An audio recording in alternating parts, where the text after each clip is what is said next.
and he is on such a run. But before I get to Caleb, let's take one last look at Kobe's team. He's got that double ground core that we've seen so much in this tournament, Gligar and Whiscash. Note that he actually does have that regular Gligar, doesn't have the Shadow Gligar like a lot of other players here. And he's been using a lot of Cresselia as well, and he has told us in the past that Mandibuzz has been his MVP so far. Let's look how Mandibuzz will be against Caleb's team. And Caleb, of course, is running that Bastiodon, and this is literally the first time ever I've seen him play a Bastiodon for a complete series. He played it in all 3 games versus Ramberto, and he was able to win 2-1. And that Bastiodon was really important for Caleb's matchup against Rubik's Master as well. You know, we talked about Caleb. He's been second place so many times. He wants that regional championship, and I think this is an adjustment he's made. That Bastiodon is no longer just bench pressure. It's actually coming into the games, and I think it's kind of getting into the opponent's heads a little bit, but I think they're actually locking in here for that very first game of Losers Finals. Let's see if Caleb tries to set a tone with the Bastiodon and bring it to game number 1, and it is going to be the Whiscash in the Shadow Gligar as we get these Losers Finals on its way, and Shadow Gligar is going to stay in this matchup right now. Looks kind of like an ABB team for Caleb, having 2 water types in the back. Does have that ABB, and here comes the pivot, catching the Scald here, but this is going to be important. If this Scald debuffs the Azumarill, then Caleb is going to be locked in here for 50 more seconds while debuffed. And it doesn't grab that debuff, but at least you do get to bring in the Cresselia, which is going to have an easier time because of that Scald damage. I believe double Grass Knot plus Psycho Cuts, it's going to be able to knock out Azumarill, and usually without that damage, you need a triple Grass Knot, so that might be pretty good for Kobe here. And I think that's going to be good, depending on how much these Psycho Cuts end up doing. Might even try to undercharge that last Grass Knot for a little bit of extra energy coming out. Like we said, CalebPeng is known for playing these ABB lines, has the double water and baits out, of course, the quote-unquote grass-type Cresselia there. But Kobe looks like he was anticipating a little bit. Actually has a Gligar in the back as well. Yeah, he was anticipating maybe that Poliwrath Azumarill backline. Like you mentioned, I feel like he has the perfect backline for it. He does have the normal Gligar, though, and the Shadow Poliwrath, once you get the debuff on that normal Gligar, it can endure 1 Aerial Ace, and now the Poliwrath is coming through. No Protect Shield. You will get this Psycho Cut down, so you will get a charge attack also on the next Pokemon. Which Pokemon do you bring in to soak it? You're going to have to soak a Future Sight here unless you throw the dig, and there comes a dig from Caleb to deny the Future Sight. Great counting by Caleb. That Future Sight would have done a lot of damage. Kobe may be debating, actually thinks it's worth putting up a Protect Shield to get off this Future Sight. I mean, that is going to do a lot of damage for sure. And he just didn't want to waste all that energy, let that Future Sight go down the drain. So he lands it, and the thing is, I don't think you can Wing Attack down before the Grass Knot is available. I think you will get to the Grass Knot last second. We're going to see if he once again, Caleb throwing on charge attack priority to deny that. This time, Kobe doesn't want to use another Protect Shield, lets the Cresselia go. Great counting by Caleb, and I also like the no shield of that Future Sight. Remember, Caleb already saw that Whiscash. He knows that the Whiscash Scald is going to do more, but Kobe actually going to Gligar, but now Caleb responding with the Poliwrath. And that's tough, though, because you're swapping into this Poliwrath, or sorry, into this Gligar. So this Poliwrath is already going to be taking the full damage of these wing attacks before you can get that Icy Wind debuff up. And yes, you are up a Protect Shield, but how much are these fast attacks just going to weigh on you? I actually like that he throws on charge attack priority because that denies 1 wing attack from Kobe. That's right, and Kobe is going to be able to throw off this Aerial Ace, but I think now, if I'm not mistaken, Poliwrath has just a little bit of residual energy, might even be able to get to another Icy Wind on charge attack priority again. I think he might slightly get outpaced here, but you might be right. Will it be right on charge attack priority? I think you are close, and then there is the swap into the Whiscash trying to soak that Icy Wind, but soaks a Scald instead, and it looked like he tried to register charge attack priority on the Mud Bomb, but I'm not sure if it registered. Yeah, I don't think that Mud Bomb quite registered. Kobe might just be about a half second behind, but throws out this Mud Bomb here. It is going to be just enough to take out this Poliwrath. And then, of course, Caleb still has a little bit of that Gligar in the back, but I don't know if it has too much energy here. Almost at an Aerial Ace. Gets this wing attack down, though. That's going to be huge. Yeah, that is huge, and I think you need the double here to be able to knock out, and you just can't get to the double. So Kobe is able to take Game 1 versus CalebPeng. He just dropped 2 games straight to Abanov, but rebounds in this losers finals. Shiny Gligar taking out that Shadow Gligar. Great play from Kobe there in the Game 1. I think read Caleb's team perfectly. Like you mentioned, Caleb bringing that ABB double water in the back, but Kobe responding with the Cresselia and the other answer to the water in the back. Read that line actually perfectly. Got the Gligar on the Poliwrath in the end. So far in this run for Caleb, he has been setting the tone in terms of his pivots. This time, Kobe was actually ahead with the Gligar, and he had to force a pivot out of Poliwrath down energy, and I think that was his downfall in that game number 1, where first of all, it was a great read from Kobe in team competition, and then second of all, even though Caleb was up Protect Shields, he brought it down energy, and he just couldn't find any momentum with that Poliwrath. That's right. I think Caleb had some really good mechanics there. We saw him, counting really well, throwing on charge attack priority a couple times, saving shields for maybe the harder hitting charge attacks, but I think was just kind of so behind in the team composition aspect of the game. Wasn't really able to recover. And you see Kobe, that Gligar actually survives with a lot of health there, so Caleb would have still needed a couple more charge attacks. Yeah, and to be fair, it was a tough situation because you only had the Gligar and Poliwrath remaining, and you were just about to get Wing Attack down, so you kind of had to pivot out of there anyway if you are Caleb. And will Caleb make an adjustment? Will he show the Bastion? It is really polarizing. Kobe has 3 Pokemon really strong against Bastion, and then 3 Pokemon kind of weak, or 2 Pokemon kind of weak, and Gligar a little more neutral, but can beat it too. So we don't see that Bastion in this game number 2, and instead we see a bad lead for CalebPeng. Yeah, again, the Cresselia is on the Azumarill. This is exactly where Kobe wants the Cresselia. Does have these super effective Grass Knots, which, as you mentioned, doesn't quite 2-hit the Azumarill, but comes very, very close and potentially allows you a little bit of extra farm afterwards. This time, it looks like the Shadow Poliwrath does have a place to go in the back, because if you see the back line from Kobe, it is Registeel and Whiscash, and if you have that Protect Shield advantage, once again, trying to swap, maybe trying to catch a Grass Knot, but was a little early on that Grass Knot, so Kobe could be patient and throw the Future Sight here into the Shadow Gligar, and actually throwing up a Protect Shield on the Shadow Gligar. And this is so uncomfortable for Kobe, because how do you get rid of this Gligar? It's not quite in Scald range. Maybe hoping that these Psycho Cuts add up enough for it to be in Scald range for the Whiscash. And this is so risky here, throwing the Aerial Ace, and the Aerial Ace isn't enough to knock out, and it goes in between 2 shields, pivot into the Whiscash, and now you do have the energy advantage, and luckily, I think Caleb is out of range of Scald, so even if he does get a Scald landed on him, the Whiscash is going to have trouble finishing off the Gligar at this range. And the other thing that you mentioned is that Poliwrath in the back for Caleb has a lot of play. So remember, Kobe did save that Cresselia, it has a Grass Knot, but it is extremely low, and if that Poliwrath just ends up needing to take out that Registeel at the end of the game, that could be critical. And here comes the last Protect Shield of the game for CalebPeng, and no debuff on that Scald. Now, are you going to throw on charge attack priority? No, going for the Aerial Ace again, and again, it is no Protect Shielded from Kobe here. I don't know if double Aerial Ace is enough. You probably need the Dig Swap, trying to catch on the Scald, but did not catch on that Scald. And this Whiscash already has so much energy, gonna be able to get off a double Mud Bomb here. I actually thought Kobe was gonna have to take out this Poliwrath with a Zap Cannon, but it looks like these Mud Bombs are going to be doing a lot of damage already. Remember, has that Grass Knot loaded on the Cresselia as well in the back. And now the Mud Bomb is going to be coming through into the Poliwrath. Poliwrath is poised to get a counter down, so Kobe wants to deny it and combo move into the Grass Knot. There is no Protect Shields remaining for CalebPeng, and Shadow Poliwrath was his best possibility of winning this game in the back, and it just got knocked out. And there's 3 Pokemon remaining for Kobe, but you do have that Gligar, and that Gligar is going to match up versus the Registeel, but you can't knock out this Cresselia without taking a Grass Knot. And this Grass Knot chip is really important, because otherwise this Gligar would have been out of range of a single charge attack from that Registeel, which is going to probably have to come in now. But remember, Registeel definitely survives a dig here. So Caleb gonna have to be landing a lot of moves. Here comes the Whiscash, has to throw one of the charge attacks right here.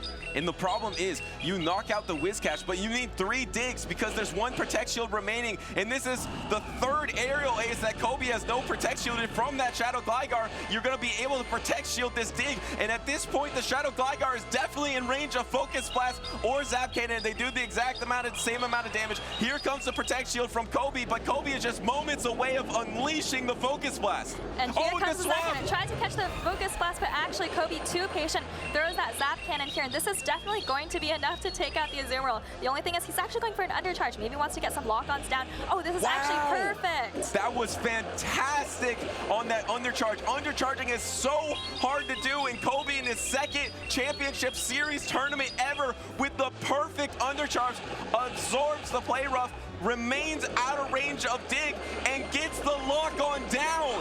Beautiful play there from Kobe. Exits that matchup with almost 100 energy. I think that is actually 100 energy. Caleb does have the dig here, but like you said, I don't think it's going to be quite enough to take out the Registeel. You just have to be mashing that Focus Blast or that Zap Cannon. Oh! And there it is. Kobe is up 2-0 here. In the Zap Cannon that will be resisted, it doesn't matter. It's going to land into the Shadow Gligar and take out CalebPeng, and that is a 2-0 lead. And how about that undercharge?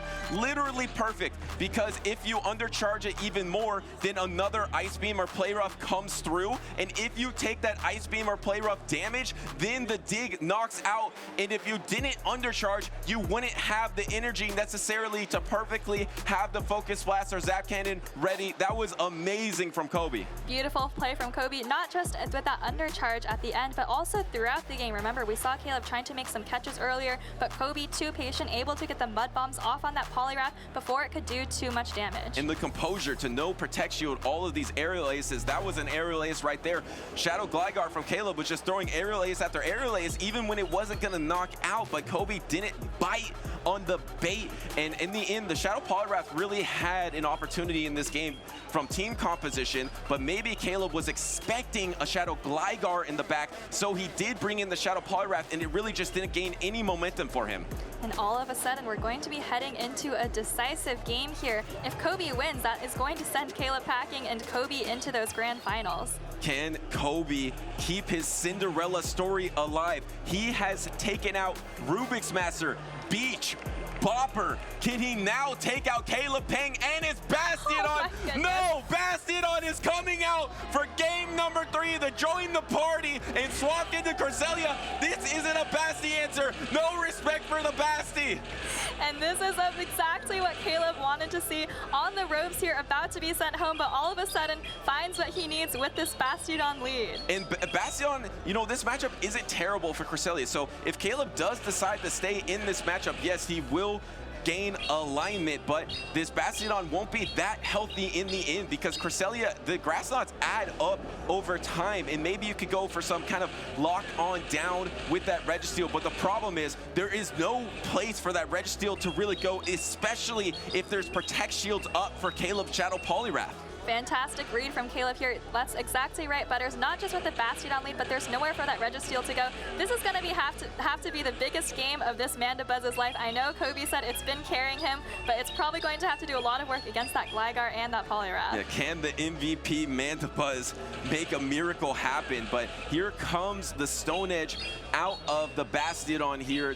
Looks like Kobe is thinking about the shield, but actually does shield. I'm kind of shocked at that Protect Shield there. Maybe he's just trying to play the one Protect Shield situation into this Bastion, but I think Bastion wins the ones also.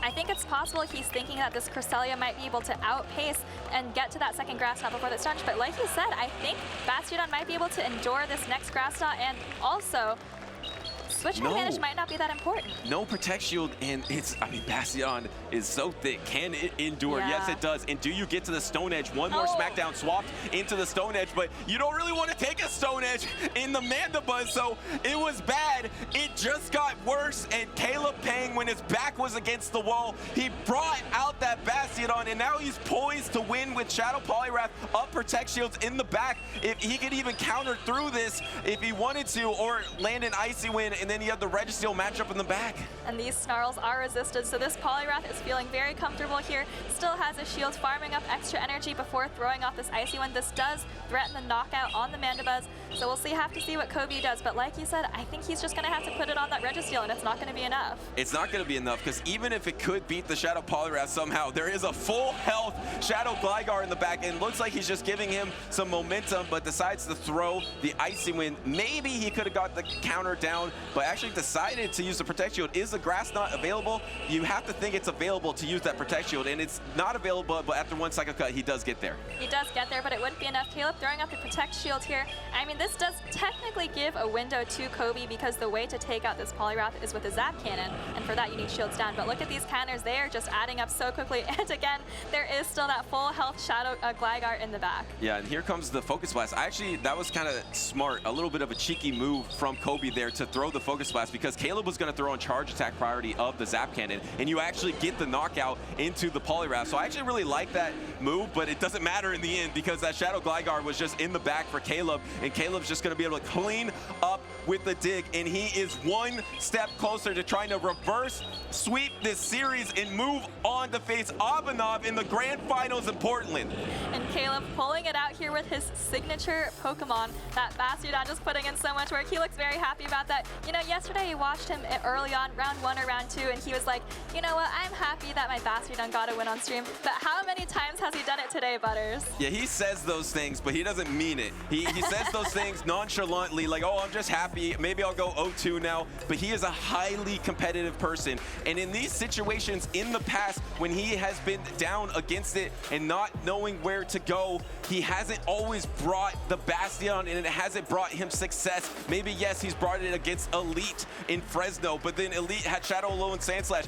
Now he's finally finding targets for that Bastiodon, and the targets were the Cresselia and the Mandibuzz. He got a Protect Shield from the Cresselia, and he landed a Stone Edge on the Mandibuzz as well. Bastion doing about half of the work when it usually only needs to do 1/3 of the work there, taking out so many Pokemon, taking out so much health, and taking a Protect Shield, just like you said. And now you have to respect the Bastiodon if you are Kobe. So does Kobe now bring the counters for the Bastion? He's got a lot of them. He has Shadow Poliwrath, he has Whiscash, he has Regisealed, he even has a Gligar to counter that Bastiodon. He just only has the Cresselia and the Mandibuzz that are weak against the Bastion, and I don't think he's going to bring both of them to this game number 4. Well, he is thinking hard about what he's going to lock in with. And you know, you mentioned Kobe has 4 counters for Bastiodon, and Caleb was still brave enough to bring it in and found the exact matchup that it needed. Both of the 2 targets that it had were present on Kobe's team. And I feel like this is just a message. Hey, you can't just disrespect Bastiodon. I might bring it when you least expect it. So now your team compositions are in my control a little bit. Now you have to bring answers to the Bastiodon, and then maybe Caleb is thinking he can whittle down the options of the team compositions that Kobe might be bringing, because he needs to win 2 more games in a row, and we are locked in to game number 4 of the losers finals. It's a Azumarill into Whiscash, water on water, and I don't know if you get a Scald here in debuff, could you win this matchup? This is a great matchup for Azumarill in general, because Whiscash has to throw these Mud Bombs, which is not quite as efficient of a move as Scald. Looks like he's just going for the Mud Bomb, doesn't want to throw the Scald, because even if he gets the debuff, that Azumarill isn't actually locked in and could just clear it. Yeah, and looks like he's not even going for the upside play of the Scald debuff. This is the most consistent play, but like you mentioned, in this matchup, Azumarill will win, and an early Protect Shield on Play Rough to try to get some alignment. And if you look at the back line, the alignment's gonna matter a lot because there's Charger Bug in the back for Caleb. If that lands on the Shadow Poliwrath instead of the Gligar, Caleb's gonna be in a really good spot. Yeah, I'm gonna be honest, I'm not a huge fan of that Protect Shield. I think if you're Kobe, you should just be thinking that the Gligar is incredibly safe once the Azumarill is at least chipped or, you know, almost out of the way here. Getting off this Mud Bomb here puts the Azumarill not quite into the red yet, but it looks like that next Mud Bomb is gonna come close to threatening. That's a great point because Azumarill really is the best counter to these ground types, and otherwise the other counters are neutral, like a Lickitung or a Shadow Poliwrath, where you get an energy advantage on your own Gligar. You can do some things in the back, so you do possibly get this alignment, but at what cost here? And the Azumarill is not going to be able to get to that Ice Beam. You do get this Mudshot down. Oh my goodness. It does get to the Ice Beam with no health remaining. Caleb wins shields and alignment. Oh my goodness, Kobe all of a sudden so behind now. Like you said, doesn't have switch advantage, doesn't have a shield, does get that 1 counter, but here comes the Gligar, and you just didn't get enough counters to outpace to this Icy one. I think Caleb's gonna get this Aerial Ace first. And oh, swapping. He tries to catch. And tries to swap onto his own Gligar here, and now the Gligar is going to be aerial acing, but that means the backline matchup is going to be Charger Bug versus Shadow Poliwrath, and that's not looking very good for Kobe. Yeah, that Poliwrath really had nowhere to go. I think I think you're right that Caleb bringing that Bastiodon last game was really just to send a message to Kobe saying, hey, you can't disrespect Bastiodon, you have to bring those counters. And if you look at what Kobe brought this game, he brought 3 Bastiodon counters. He brought the Whiscash, the Poliwrath, and the Gligar. I think Caleb saw that coming, saw that adjustment coming, and ends up bringing this backline of Gligar Charjabug, which just counters the Poliwrath so perfectly. And that's why these best-of-5 series are so high level, because you can make those strategy moves with your team compositions to change the entire outcome of the series. And suddenly, Caleb is now closing in on a game number 4 win with this knockout with the Aerial Ace. You imagine it's going to be an instant pivot into the Charjabug. No, actually wants to soak energy. Oh, this is tough though. Can he get the counter down? He can get the counter down. No, he doesn't get the counter down, so has to commit the Icy Wind. But there's a Protect Shield remaining in either way. And that could have been close if this Poliwrath would have been able to get off 2 charge attacks. But like you said, still a Protect Shield remaining. This Charjabug is incredibly healthy, actually, and just able to Volt Switch down. And we're going to head into a decisive Game 5 here. Caleb, all of a sudden, on the brink, comes back from an 0-2 deficit. It's 2-2 in the losers finals at the Portland Regional, the first regional of 2024. And remember, CalebPeng has been a runner-up 2 times. He was down 2-0. He is just now 1 win away from making it back to the grand finals and having a chance of getting his first ever regional championship. And on the other side, Kobe, the Cinderella story, had that 2-0 lead, still has a shot to make it back to the grand finals with 1 more victory to rematch Abanov. Well, I'll tell you what, I think Caleb has some momentum here. I think he's in Kobe's head, not just with the team composition, but even just in the game. You know, Kobe throwing out that early Protect Shield on Whiscash and kind of coming out of that lead matchup with a disadvantage, but Caleb looking cool as a cat over there. And cool as a cat in that lead matchup where not only did you get that early Protect Shield on the Play Rough, then you still landed the Ice Beam and you got the alignment and the shield. And at that point, it's so hard to come back from that. You can lose one of those things, but you can't lose both of them, especially against a high-level player like Caleb. But looks like we do have lock-ins here. This is gonna be the decisive game number 5. Whichever trainer wins this battle is moving on to the grand finals to face Abanov. It's Azumarill into Registeel. What a call from Kobe. This is a fantastic lead. Resists all of Azumarill's charge attacks, and Caleb forced to swap out right away into a hard counter of that Gligar, but Kobe doesn't have a great answer. He's gonna stay in, maybe take a charge move, maybe try to throw a Zap Cannon. Oh no, and the dig is gonna be coming out, so now you're gonna have to either give up a Protect Shield, you give up a Protect Shield on this safe swap, and are you gonna go for the Zap Cannon? You need to get some sort of advantage for your Whiscash or your Cresselia in the back. Also, if you come in on your Whiscash, these lock-ons didn't do enough damage. You need to put this in Scald range. The Zap Cannon does put this Gligar in Scald range, but you decided to swap to Cresselia instead because it's getting close to Grass Knot range. It is in Grass Knot range. That's going to be a great efficient use of energy here, but Cresselia needs to come out of this with a lot of energy, because if Caleb comes back in with the Azumarill, you want to be able to get off as many Grass Knots as you can.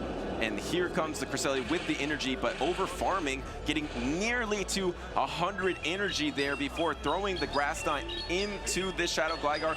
And Caleb actually Protect Shields the Grass Knot 1 cycle cut away from the next one. Throwing charge attack priority. No, Caleb doesn't throw. He double shields his Gligar. And Caleb's investing a lot into this Gligar. I was wondering if he lost count, but it looks like that's exactly what he wanted. He leaves that matchup, saves all the energy, and comes into this charge bug. I like this play from Caleb a lot. He recognizes that those switch clocks are so misaligned. Kobe can't actually switch yet into his Whiscash. Incredibly misaligned here, but you're just letting the Cresselia go. So now the Cresselia goes down. Does it go down? No, it hangs on with 1 health. That is a huge break from Kobe there, able to endure the X-Scissor and repay it with a future sight before you go down. Kobe brings in that Whiscash straight away here. Caleb trying to fire off this X-Scissor, maybe trying to stall at the switch clock just a little bit, but Kobe is just going to need to be over farming here. And remember, we started this game with Registeel versus Azumarill. Those Pokemon are still alive, but Caleb also saved that Shadow Gligar with some energy. But that is destined to be the backline matchup, and this Whiscash is just farming up a bunch of energy. Could have thrown a Mud Bomb or a Scald. Maybe you needed the Scald to knock out, but instead took the X-Scissor, and now you're almost at your switch timer, maybe about 5 seconds away, so you can't swap out quite yet. Throwing the Mud Bomb to knock out CalebPeng's Charger Bug, but you can't come in with the Gligar because that doesn't want to soak any energy. So you come in with the Azumarill.